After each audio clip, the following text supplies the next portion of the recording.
Hi everyone, Emma here. I'm so excited to show you how to make this earring. So I did do a video showing you how to make these resin earrings with these teardrop.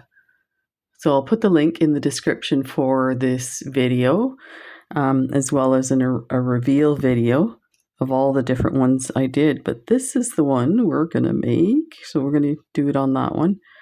And this is basically we're going to do the brick stitch and attach the embellishment, and these are going to turn out so lovely.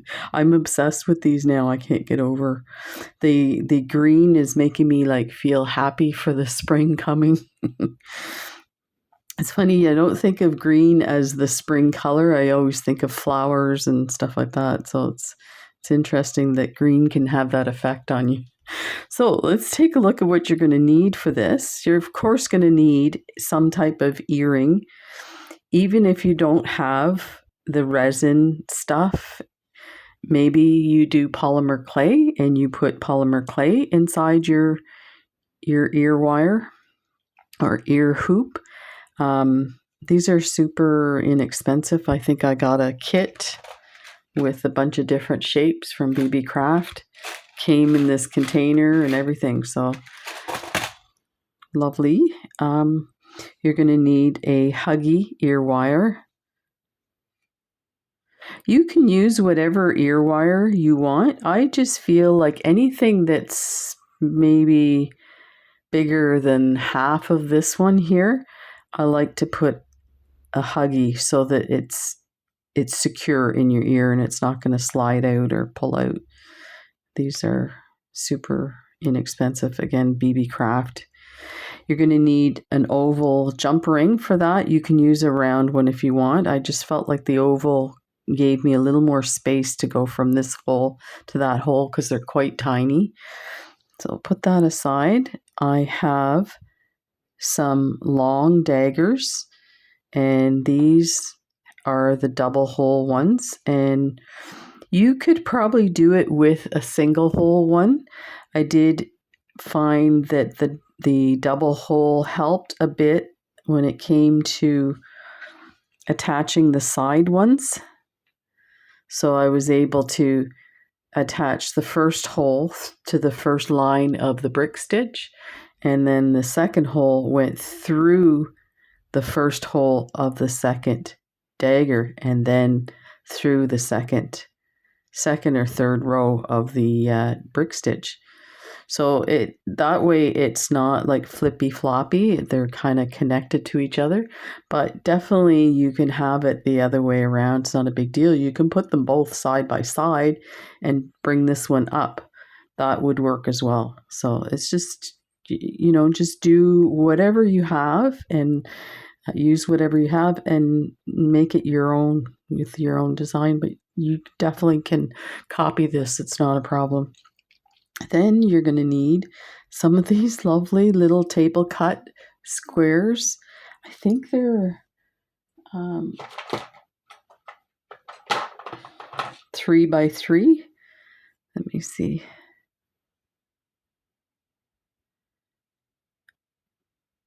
No, they're actually 6 by 6. I find that amazing, but you think of it, a 6mm pearl is about that size. And let me tell you how long these daggers are, because I know a lot of people will ask. I think they're 7. No, they got to be longer than that. I think the small ones are 7. This is giving me 16. It's 16 by, this is probably 7. 16 by 5. I would just go by the 16 number. And even if you have smaller like daggers that are not quite this length, it would still work lovely with that design. You're going to need, so here's the big Cylin beads. These lovely Cylin beads. They are gorgeous. They're 11 O's. And this is called opaque chartreuse, and they are so yummy. You can see, and in the design, they really go with these daggers as well. And I'm using Miyuki 15-0 gold galvanized seed beads. Now, I am going to use the 15-0s for this design, but I think if I were to do this again, I would probably use 11-0 gold beads, and I'm going to show you why. Because when you go on the curve, you get, ooh, camera's really sensitive. You get spreading as you go each row down, so the beads start spreading apart. Now with the 15-0s, 15-0s are actually a smaller bead than the 11-0, so there is space in between each of them. So I want to keep continuity for this pair of earrings, so I'm going to go ahead and use the 15-0s. I would highly recommend you use 11-0s in that spot. And you can still do this side stuff. You just don't need as many beads. Now, these 15-0s, I probably could have used 4 beads. I kind of wanted to keep it at 3 because you can see the hole a bit. And the idea is to hide the hole. So I think if you did 2 or 3 of 15-0s in that spot, it would still look lovely. Let me just flip it so you can see. It's pretty much the same on the other side. Okay, so let's get started. You'll have to bear with me because this is a new design for me. So I may have forgotten how I did certain things, but I'll do my best. So you're going to need size 12 needle, pair of scissors, put those aside. Let's move these out of the way for now. Slide those guys. I can move those off. We'll use that as our guide. I'm using Miyuki gold thread. I started using the Miyuki gold thread for doing brick stitch on gold pieces because I find that it really disappears. You don't see it. Let me enlarge this a bit for you. So it pretty much disappears at a distance. You can barely see that, only when the light shines on it.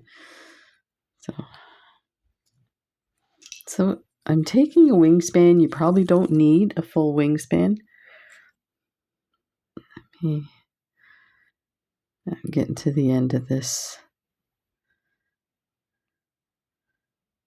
spool. I just did a gentle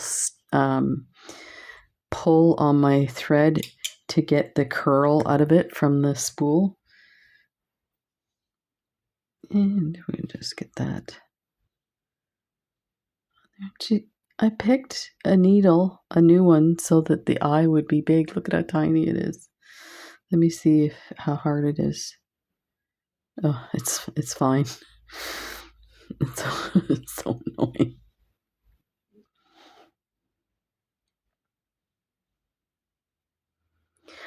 I have a funny story to tell you.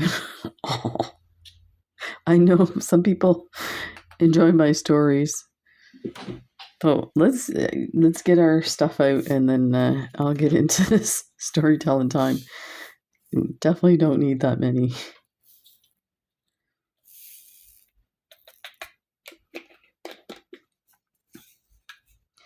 And we'll put a few of the 15-0s out. That's probably enough. They get staticky.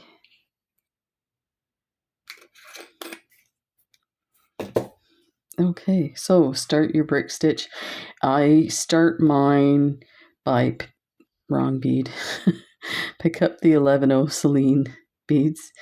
I pick up 2, and I just put my hand across the cage part, put the needle in, and then take my thumb and close it over the other finger so that these beads stay on this side of the bar of the cage. No, you know what? I'm going to do it differently. This is how I start it when you guys aren't around. Let's do this differently. Let's tie it in a knot and then do it. I've seen that done too. So let me know what's your best way to start brick stitch on one of these ear wires. So I'm just going to make a knot. I'm going to leave enough of a tail so that I can thread it back through to get rid of the tail, because we don't need the tail. Tight, and we'll do another. I probably should have left more than that, but I'm sure I can manage. There. Okay. Bring that over. So pick up 2 to start. You're going to do the same idea. Bring it across, and you know what? Let's get this a little closer. I don't think I've ever done brick stitch on camera. Some of the different stitches are hard to do on camera because you tend to hold them close to yourself.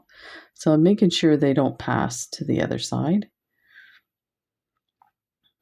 I'm going to come back up. Let's see if I can get this like this. I'm going to come back on the other side of the bar and on the bottom side of the second bead. That.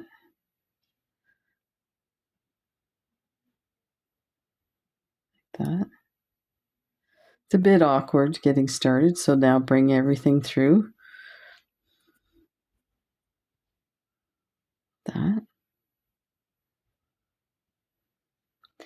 Now I'm going to go through, so I'm coming out of the top side, which if it was up there you'd see. So maybe we'll call that the bottom, not the top. We're going to go over to the first bead, and we are going to pass our thread through. And I'm just holding on to the beads. Don't move around. That. Now I'm going to come through the other bead, just to let you know there's tons of videos out there on how to start brick stitch. I just learned how to do brick stitch, so you probably get a little more benefit from somebody who's been doing it for longer. So, and then we'll eventually take this tail and weave it through. Okay, so now we're going to do that we're going to start adding 1 bead each time. So we've got 2, 4, 6, 8, 10, 13. I was thinking 15. I think I had thought I might want to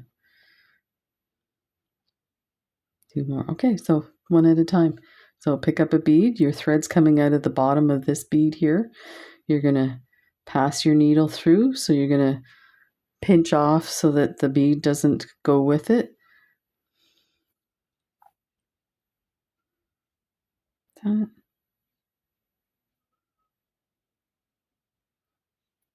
And now, I don't know if you're going to be able to see this. You're going to pass through the bead from the bottom, or the part that's closest to the wire. That, and then pull it snug. I'll try and do this so you can see it better. But pick up your next one. Let's do it this way.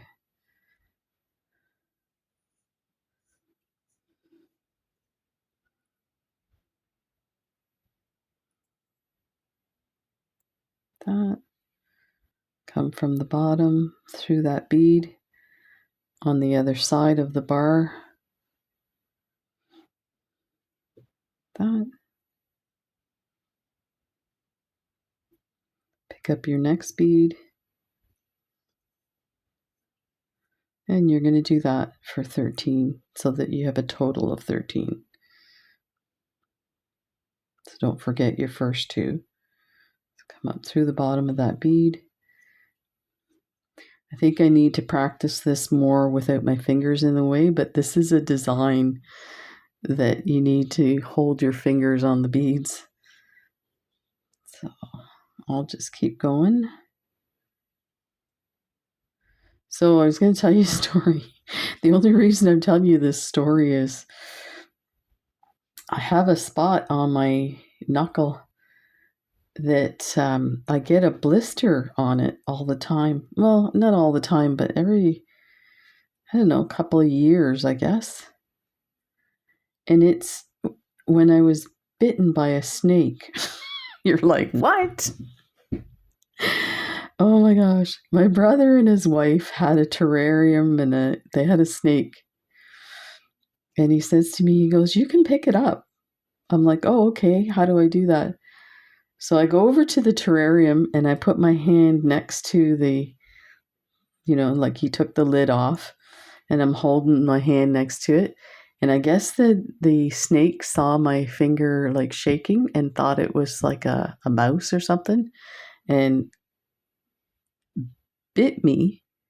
And I don't know if you can see this tiny little spot that I get every once in a while swells up. And it's not big or anything. It's just that's where the snake bit me and the snake was stuck to my hand. And my brother's like laughing as brothers do, right? And I'm like, can you get the snake off of me?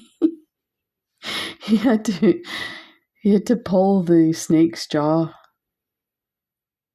like stretch it apart, which is, they can do that anyway, but yeah. That's my snake story. I'm thinking, what crazy person has been bitten by a snake that's not like some, jungle explorer or something? Part of it is I never say no to anything. So he's like, do you want to hold the snake? Yeah, okay. I was an adult too, so I knew better. So just keep adding your beads. I also got attacked by, well, I didn't get attacked. I got bit by my cat that that has passed away. We had a medical emergency and it was late at night and I knew that I needed to take care of it right away. So I got somebody to hold him down while I took care of it. And of course he was not happy about it, as most people and cats would do. So the next morning I woke up, my hand was swollen. Like I had like a cartoon hand. I go to the clinic, the walking clinic, and the doctor's kind of looking at my hand. And I said, well, here's the story.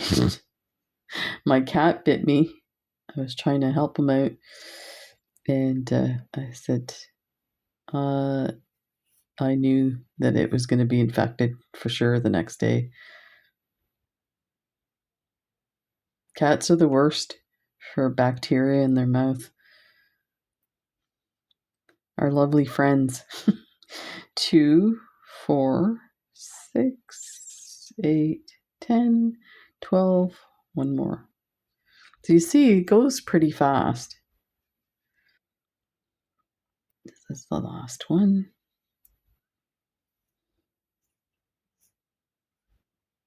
And you can see I probably have way too much thread, but especially when I'm doing videos, if I don't have enough thread, it's so annoying. I'm like, why didn't I take a full? There's no intermission. Okay. Now let's take a look and make sure it's pretty much centered. Now I am thinking, no, I guess I'll go through this bead. I was thinking for the side daggers, I want to make sure. Okay, so the next row we're just gonna do like we would do a normal brick stitch. So you're going to be one less on each side. I just go to the end kind of thing. So for this side, you always pick up 2 when you're starting the next row, and go to the second thread bridge. Pull that through.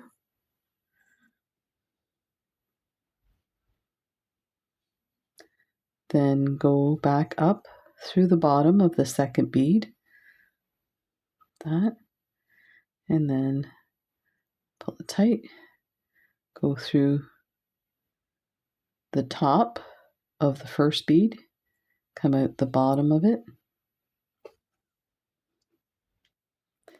Then go through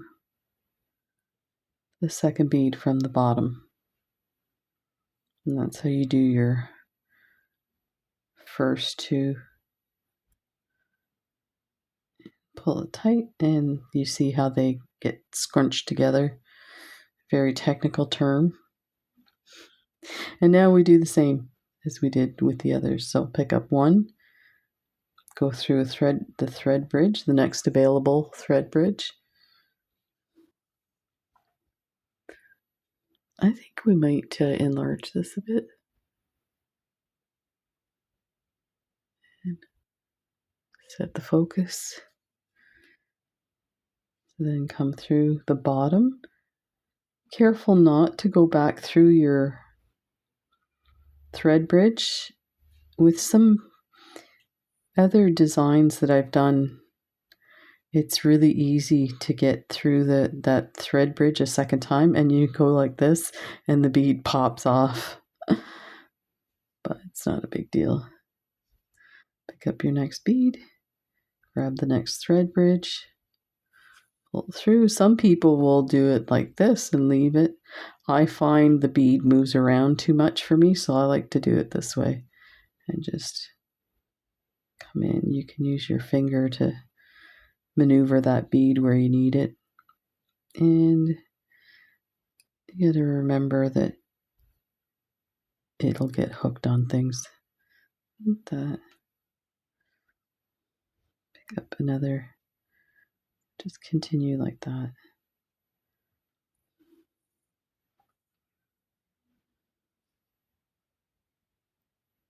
There.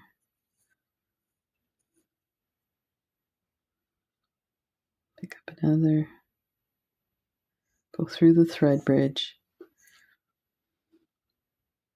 So let me know, do you do brick stitch, and have you made these type of earrings, like the dangle earrings or frill earrings? So I just bought some books to do designs, and I was planning on doing a whole bunch, but you know what?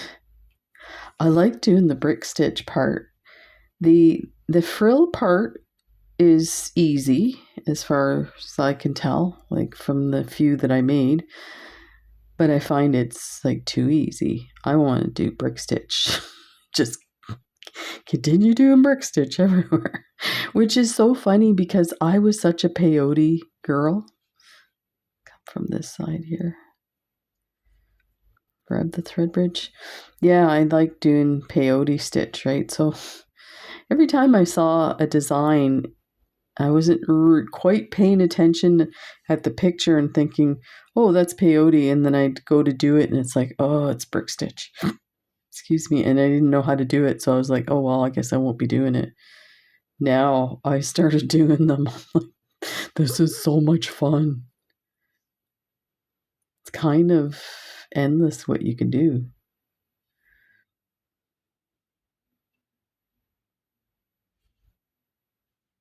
And almost there.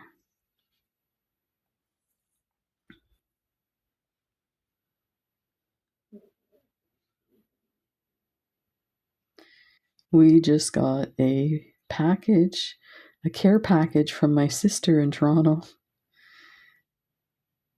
Homemade, my mother's homemade butter tarts, her butter tart recipe, and some caramel corn. There's a company here in Canada, I don't know if they're in the States, it's Kernels, and oh my gosh, the caramel corn, so good. So that was a lovely, gift to get, and on a rainy day. It was a pre-Easter gift. There. So thought for the first 2 rows. Your third row. So you see how it's already starting to spread.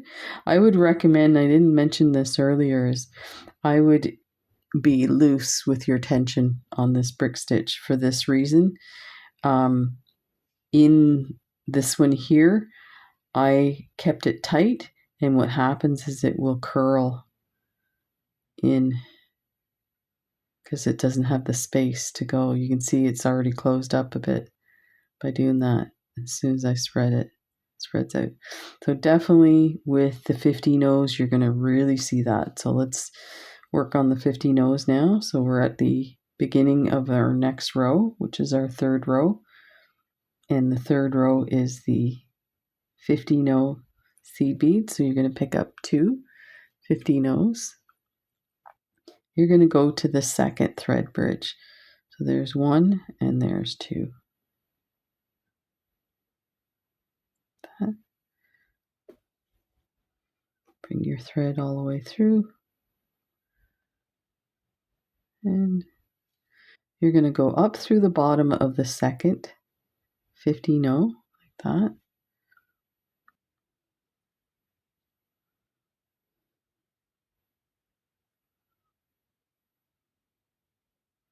I'm just going to do it lightly because, like I said, if you do it tight, it's going to curl everything. So now you're at the coming out of the second bead on the top. You're going to go through the top of the first one and just that bead like that.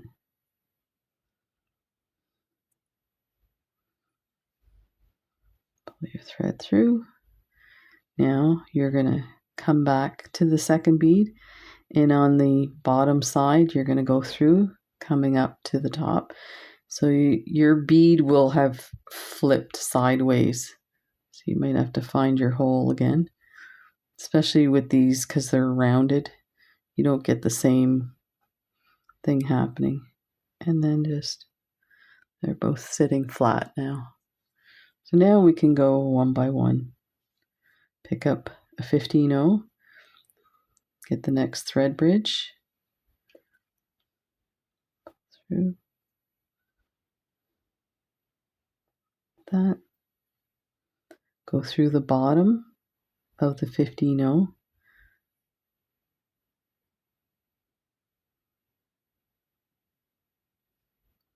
that.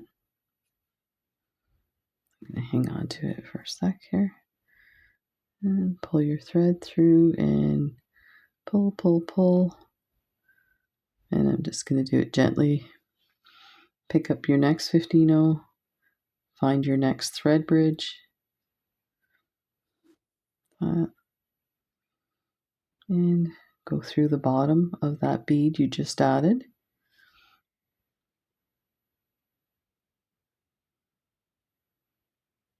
Hang on to that so it doesn't bounce all over the place. And then pull through. Pick up the next one. I'm going to do that all the way along.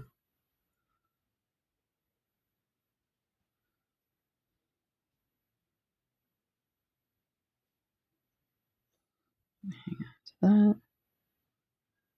There.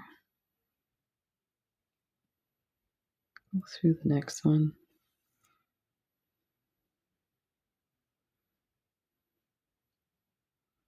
Go through the bottom. So it's securing your bead to your I think we need to pull a little bit more. See how it split the bottom one? You know, there's a point on this one where I thought maybe I should add an extra 15. So when I finished it, I went back to see if I could maybe sneak one in there, and it stuck out like a sore thumb. They look tiny, but when you go to add it into a spot that doesn't have enough space. So you see, I think we should put another bead there. Let's try that. So let's come back through this one.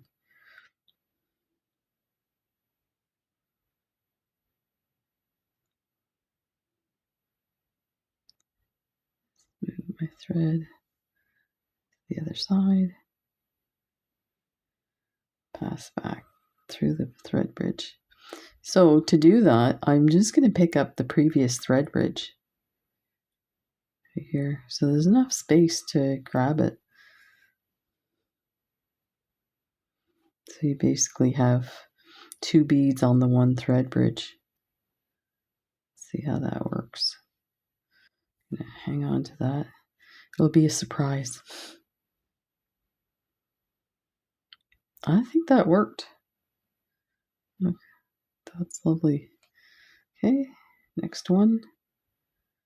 So that's what I was saying with the initial one that I did. There was a lot of trial and error.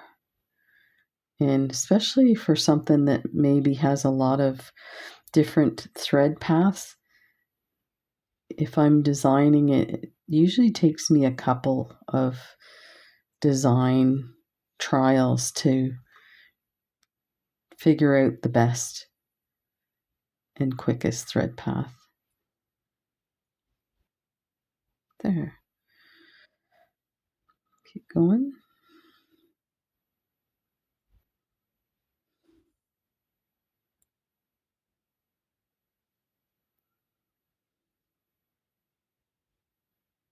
Get this through. Good job. It's amazing that such a tiny bead, you can still work with it. I love challenging myself with the tiny beads. I know you you all aren't too happy with me when I do designs that are all 50 O's. It's frustrating when you can't see them for sure. So you can see it's also trying to turn. Like it wants to do this. I think I'd like to put 2 of these together before I have without the resin, and do brick stitch on one side and then put the other one like this. That would be really cool. So something like this. And it would have brick stitch all the way around the both sides.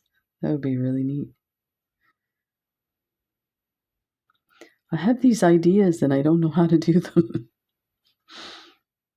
You know what I do is I sit at my desk and I just try. It's like doing this design. I didn't see this anywhere. I was just like in my head going, I want to put those squares. And oh wait, let me put some daggers.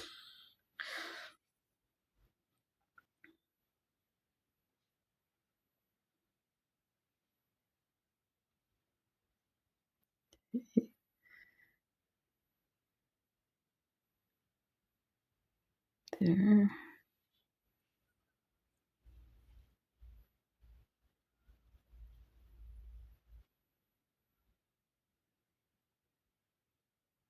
This is the last one for this 3rd row.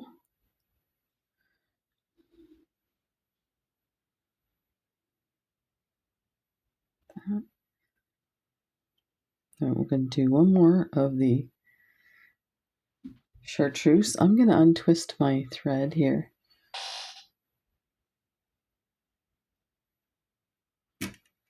Yeah, I have way too much thread. Okay, so we'll start this row. Pick up 2. My bead mat is like off to the side here. How it gets moved, I don't know. So go to the second thread bridge. So this is the first one here, and this is the second one with your 2 beads on there.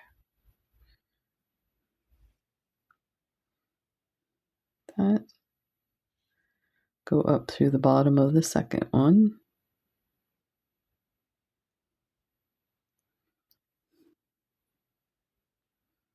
And pull it snug. Go through the top of the first one.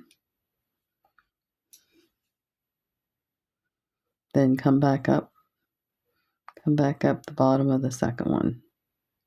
Now you're prepared for the next bead placement, and it will bring those 2 together side by side like that. Look at that. Lovely. So you can see already that whole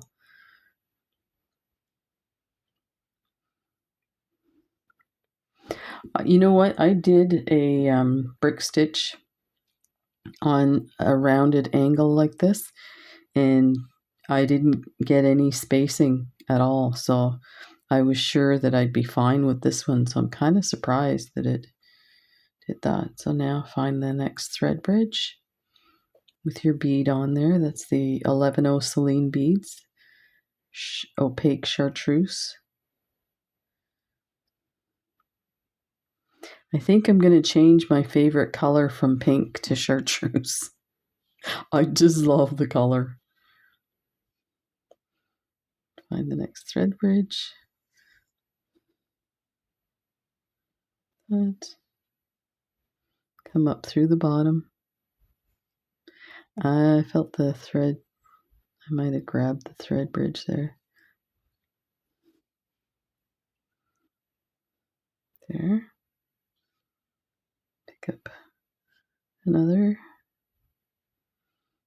Pass through the thread bridge. Go through the bottom of that bead.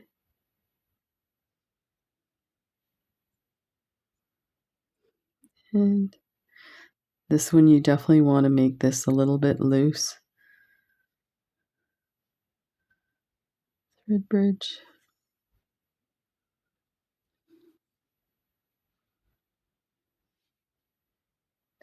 Through the bottom.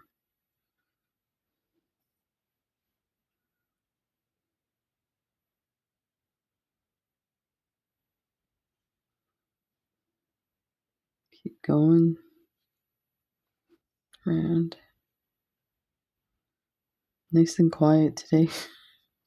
I'm not very talkative.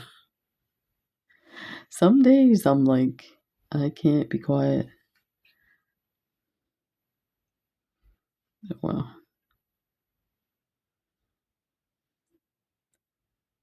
keep going.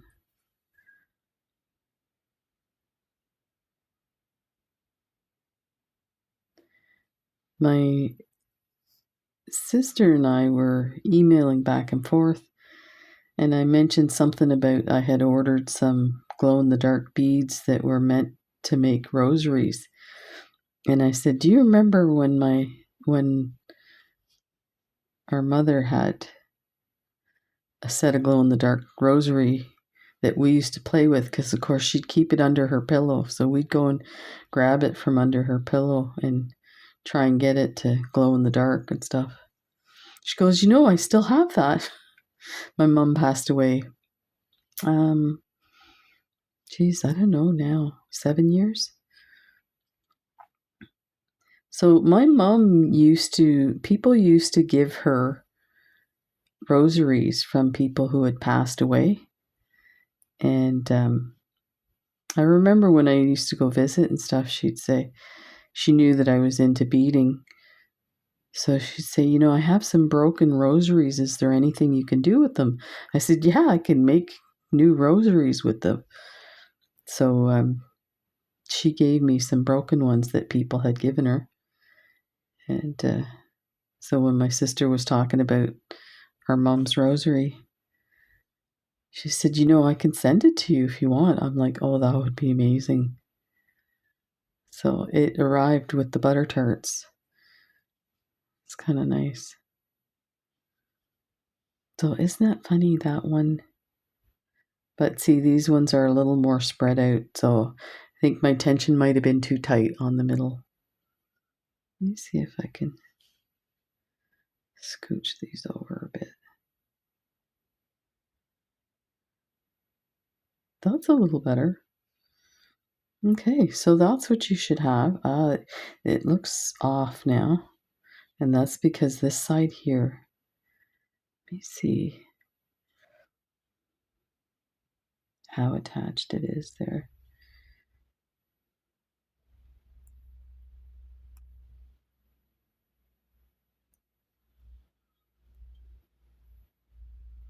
I don't want to damage it. Trying to get some of the resin to peel away from the metal.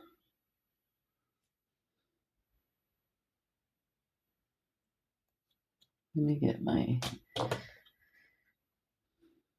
tweezers here.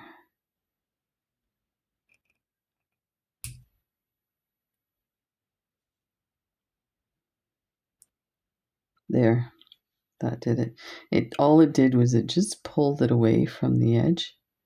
So let's get this nice and centered. So we need to be over weave it. There we go. Let's see what that looks like. I think that's all it needed. Maybe one little tick more.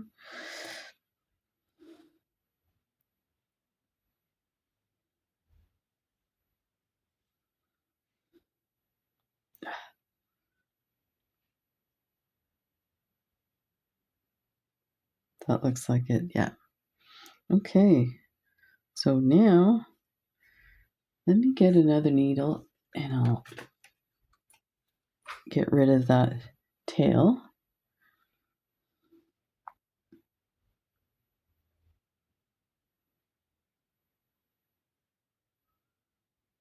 This one's really compressed since that nothing's passing through that one.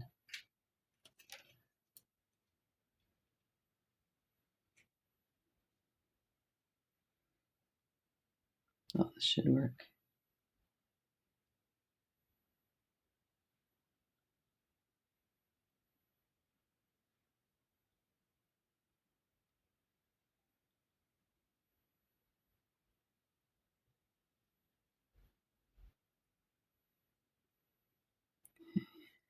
Yeah, I didn't put enough thread on that. We'll still get it to work.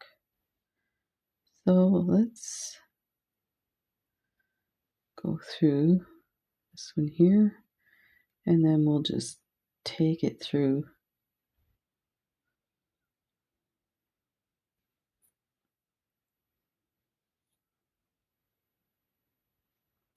Because the thread from the tail is not as, it's not like we're creating a knot and that kind of thing. This one is already knotted to the bar, so it's more of just concealing that thread and make sure it doesn't slide out.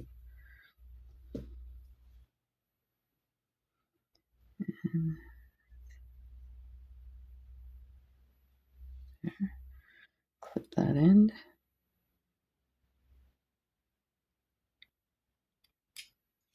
I don't like using those scissors for something fine like this. There.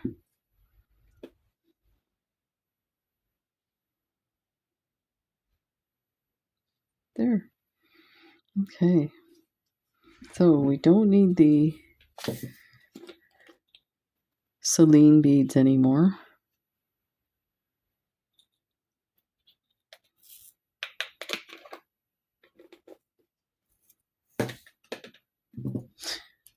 You know, I was thinking about the snake bite. When I worked in North Carolina, one of the nurses that I was with, he had these 2 bite marks, what looked like bite marks on his ankle. And he kept saying, I got cat scratch fever. Meanwhile, he'd been bitten by a snake. Like, oh my gosh. Snake stories, kind of silly, huh? Okay, now let's decide what we want to put in first. Well, we'll start by placing stuff to get an idea. So we've got 2 on either side of the below the first row, so like this, and then 2 above.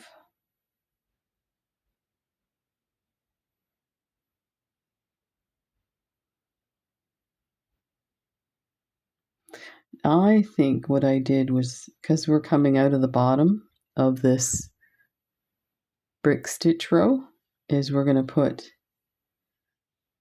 these guys on first.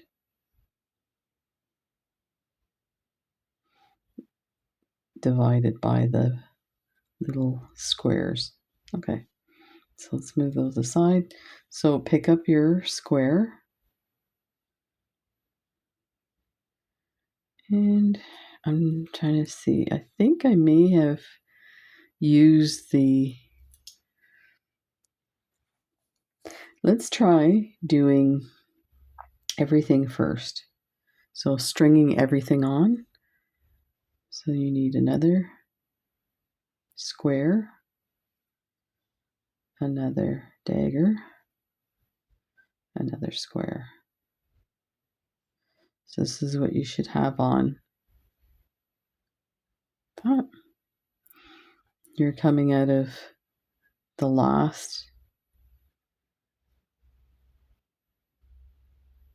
first of the 4th row of brick stitch, the Cylin bead. So let's go up through this one here and see where that takes us. And then what we'll do is we'll secure them.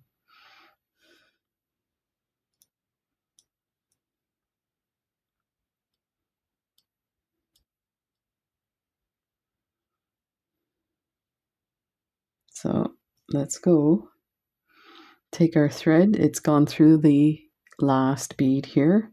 We're going to come down the 2nd bead. That.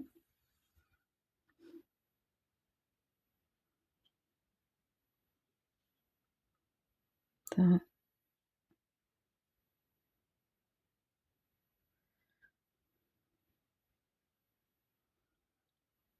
I'm going to come back to the right side of that square, go through the hole. This bead will eventually sit like this. So if it's going to sit there, that means we need to come through the 3rd. We're going to go up through the 3rd bead.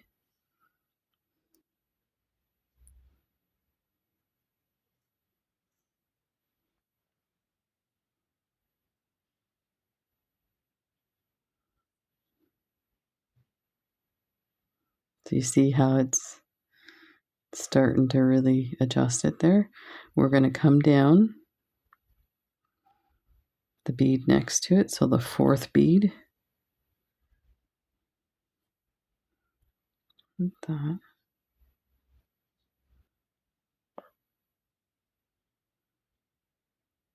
I'm going to go through the dagger from the right side.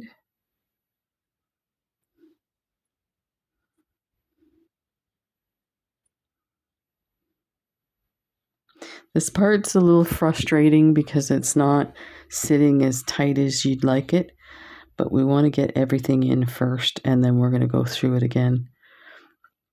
Okay, so now let's go up through the next bead. So you see the threads coming out of this one here. We're going to go up through this one.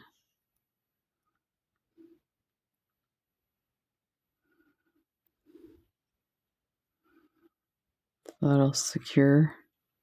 So you can see it's starting to get it in place. We're going to come down the next bead.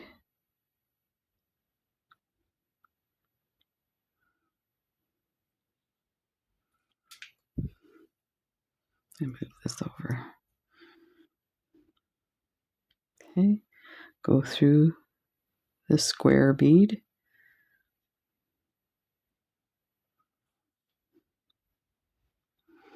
Okay, let's see where that's going to take us.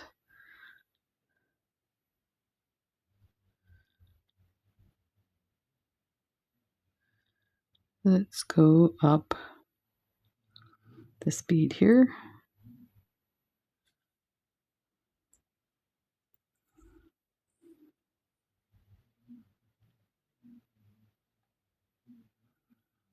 Then go down the next bead.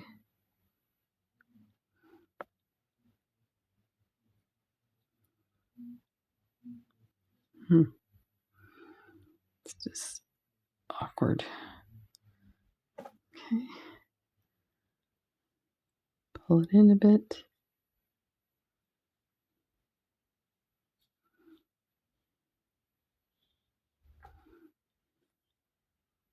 Go through the right side of the last dagger, our second one here. Go up to the next bead.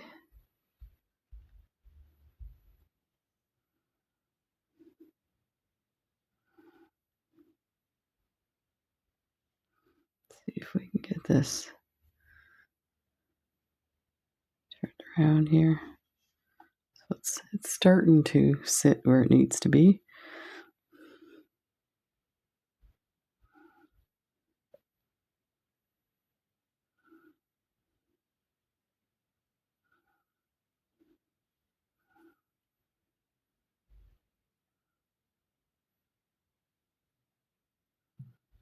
Come down the last bead here.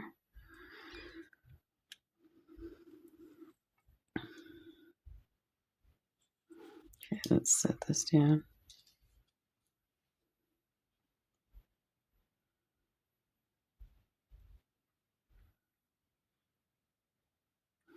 I probably should have had it a little looser. There, we should be able to get it. So now we're going to do the two side beads.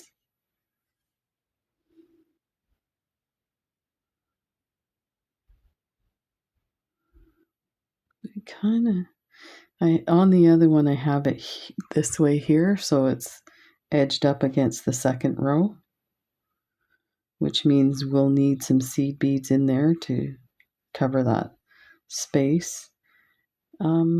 So yeah, we should do that right now. We have 2, 4, 5. 1, 2, 3, 4, 5. And double check.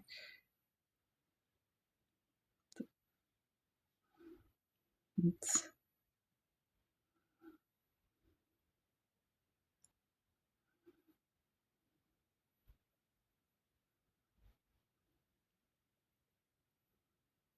Yeah, that should. I'm wondering if my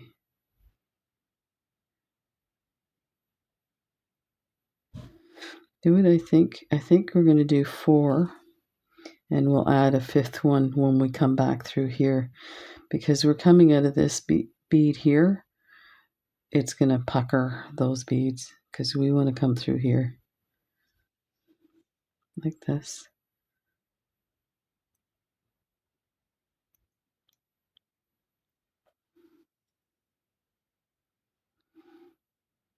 So if this is a design that you like and you'd like to do, you might want to wait till I get a few more of these under my belt. Because look, this one's already pulled out. So let's go to 3. and then we'll add 2 at the end. Yeah, because I problem solve all this stuff when I'm doing it. So let's take this one off.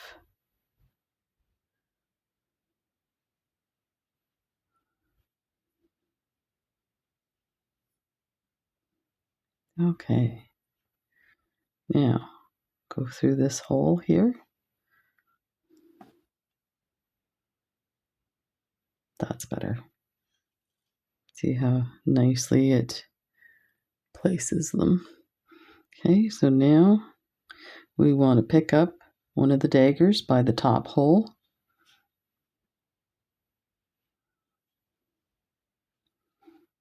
And that should give us the bottom hole of the second dagger. So top hole the first,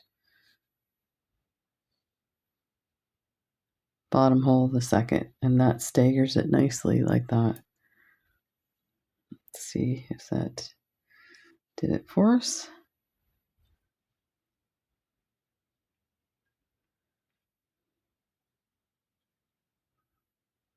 Like that. Okay. Now we're going to do 3 beads, 50 no's from the bottom hole to the top hole. 1, 2, 3.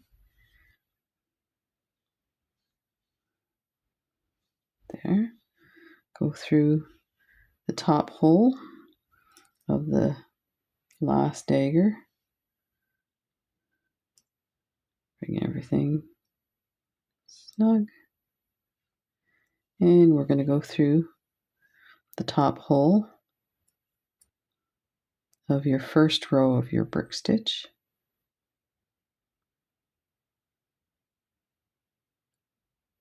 That.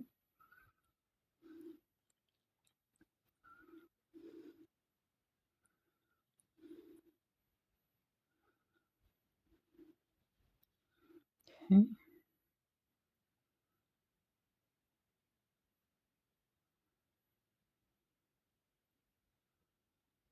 I'm going to go back around.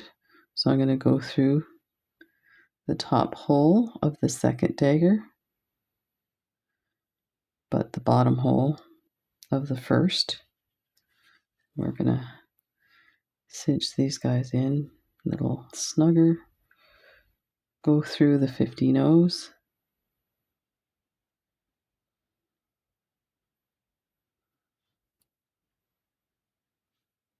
That.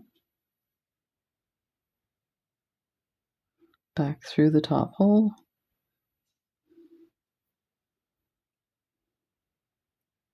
There. Go through the 2 Cylin beads, the first one on each of the first and second row. That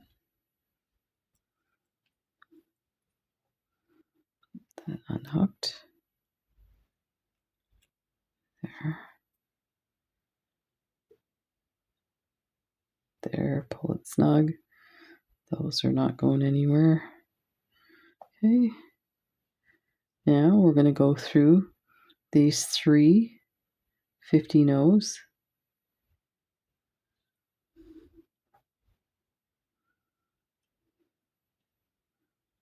Okay. We want to make it to, the square hole. So we need 2 50 no's.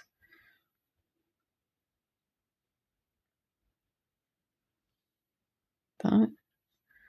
Go through the square.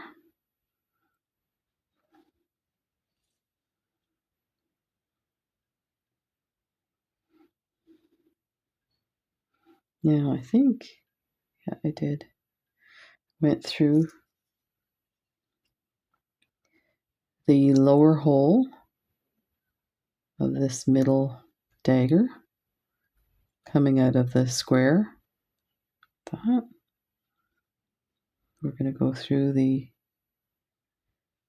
middle hole or the only hole of the square. So you can see it's starting to really position them,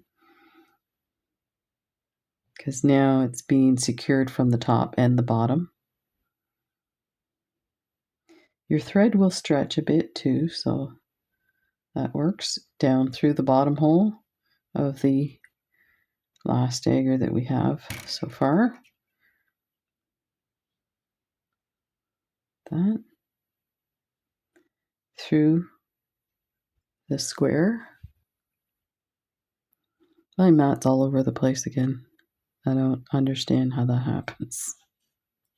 Maybe you could tell me you're watching the video. Okay, let me kind of position these guys.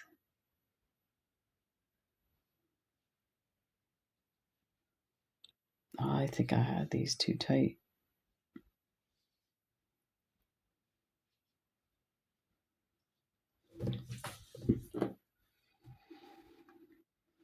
Okay. The other thing is these squares are not perfectly square. So one side might be longer than the other. So there we go.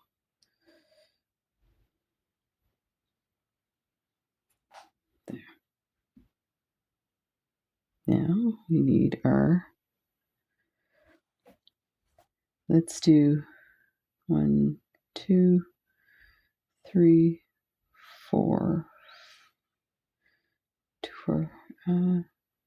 5 50 O's. We're going to go up to this hole.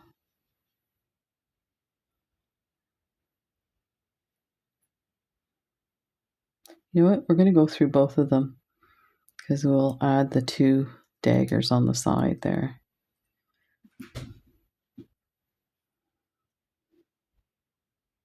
There, like that. This will straighten out, because we'll come out, we'll pick this up and straighten them with the daggers. So now we need go through the top hole of the outer dagger. We're going to do 2 15s to do 3 15 O's.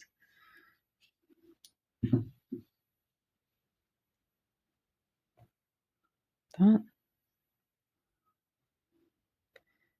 And we're going to go down to the bottom hole.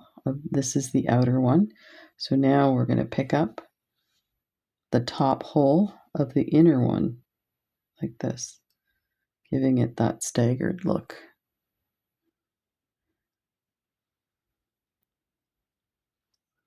Like that. And now we're going to go through everything again. So we're going to go up through the second row, first bead, and then through the first row, first bead. That. I'm going to go back through the top hole of the outer dagger, and it went through the first bead, so that's good. Just get this in without hooking on anything. Look, it's hooked on the whole thing.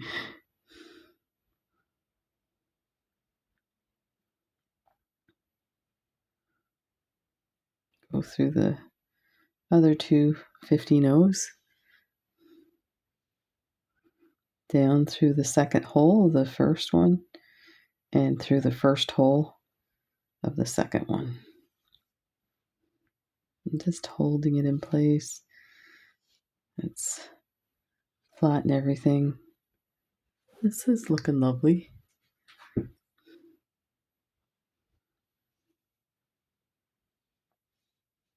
There. And then we're going to go through the 15 O's, the 5 15 O's. And actually go through 4, because now we're going to come through the bottom hole of this dagger here so we can straighten out those beads.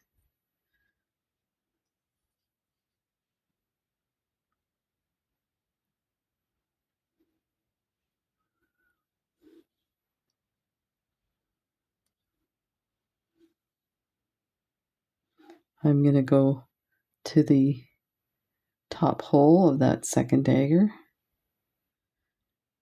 and then we're going to come through all of the 15 O's to create a straight line with it. So go through 15 O's. I'll pick up that last one in a second here.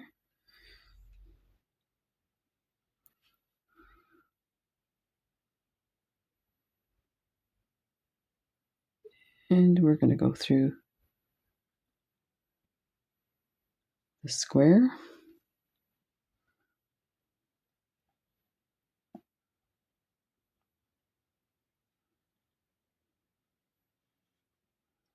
Sometimes if you place your work on the mat, it stops the thread from jumping around.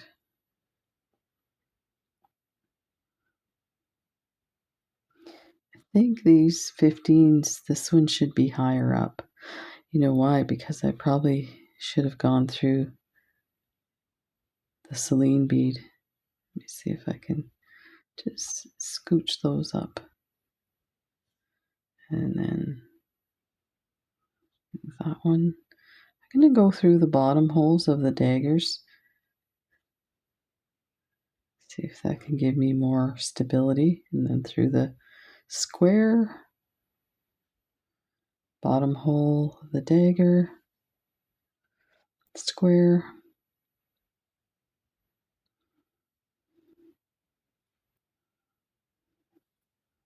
that.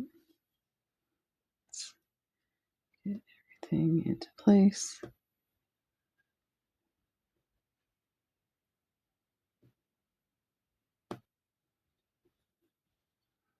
This one's really tight.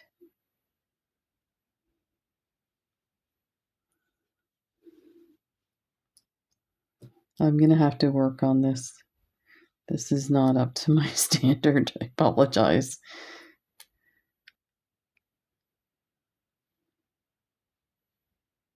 There. And I'm going to go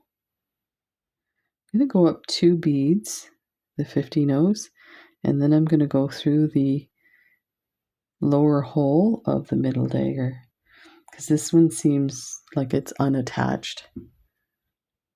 Let's go through that hole there,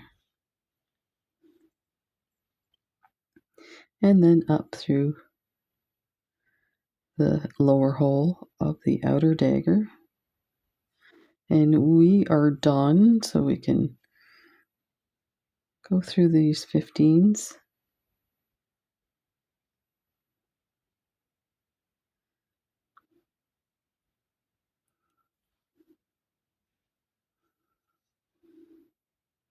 Go through the top hole of the dagger.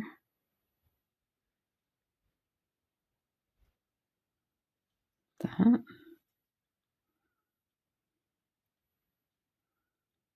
I am going to go down through the Cylin beads.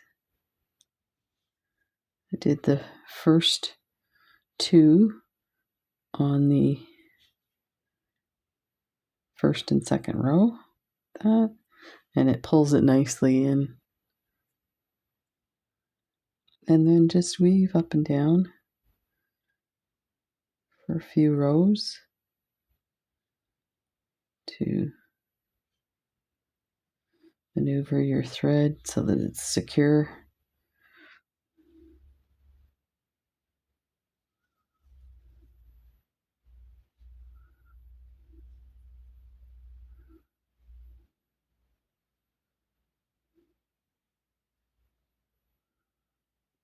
And just I'm almost tempted not to cut my thread because I feel like I need to fix this. It's a little... I'm amazed it worked perfectly on this one. Like, it's not moving at all. I think I probably went through this a few more times. So yeah, I will leave the thread on for that. So I can fix that. Oh, let's put the ear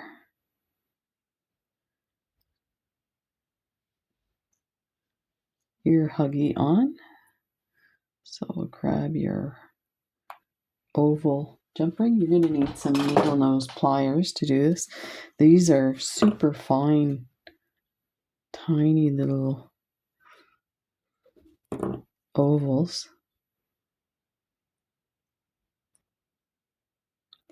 And with these ear wire or these huggies, they have a front and a back. So you have to pay attention which way you put it on. You see the embellishments on the front. So that's that there.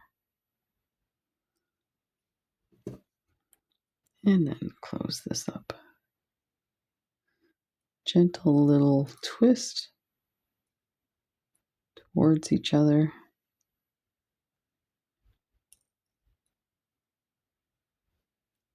There, perfect. Like that. So there is that.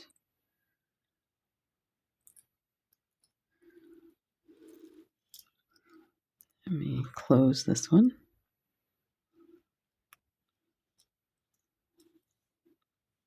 This threads wants to stay in the picture. There we go. Beautiful.